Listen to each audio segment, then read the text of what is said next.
my say. Councilor Boykins. Thank you, James. Let me just say to my colleagues on council, and James and Deborah, again, they're a married couple, and what they're not telling you is that, well, James, you may have referred to it. When you walk out their front door, they look at this scene every single day. Every single day. And until you sit into their seat or walk in their shoes, you really, I'm not going to say you don't understand, but you can relate a little bit more when you see this every single day. So I respect what you're saying, James. I understand your passion, and you're absolutely on point.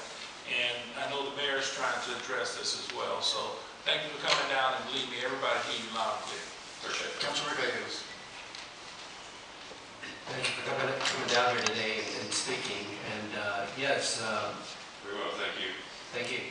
I know that, again, attending some of these meetings that I've attended, I was invited to come to the downtown area and walk downtown in the evening.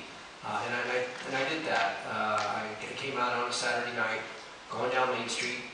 And I mean, there were things that were just happening in downtown in regards to individuals.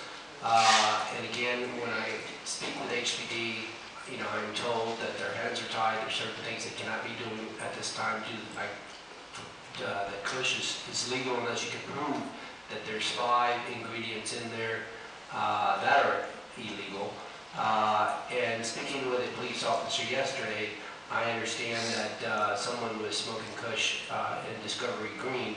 And again, the police department will have discretion to go up to someone and if they're smoking cigarettes, the discretion of the police officer to give them a warning. If they're smoking Kush, the discretion of the police officer to proceed with what he needs to do. In this instance, the police officer asked the person to provide their identification. The police officer ran the identification. Come to find out that this individual had violated their parole, so they ended up going back to jail.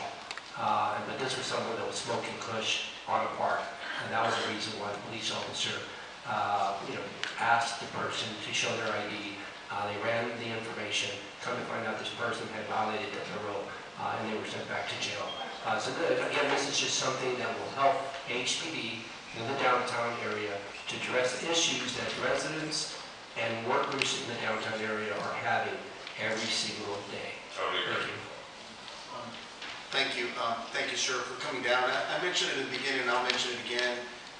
From the administration standpoint, above everything, this is a public health policy. We've gone to smoke-free parks.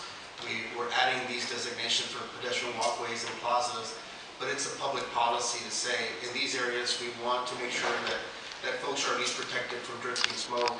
And so aside from the Kush, aside from enforcement or anything, that's a primary focus. Now, it might address some of these other issues as well, especially as we expand to the Kush down the road. But above everything, we're talking about a public policy matter, a health policy. And so at the end of the day, that's the way the administration is approaching it.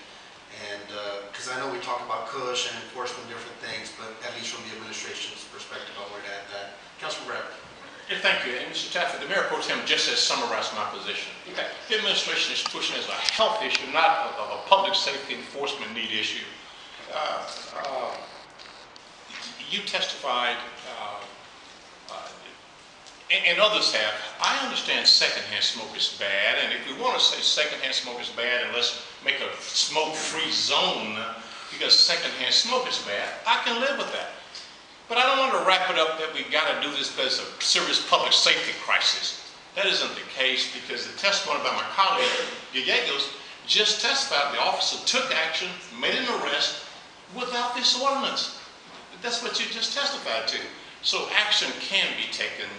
I support areas where you shouldn't be exposed to secondhand smoke. I don't know that open public space is such an area.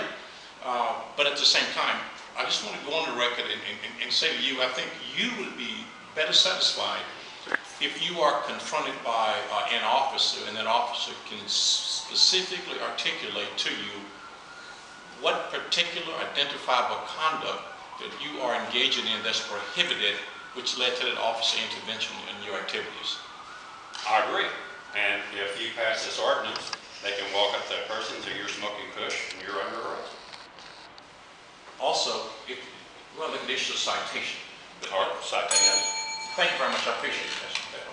We don't have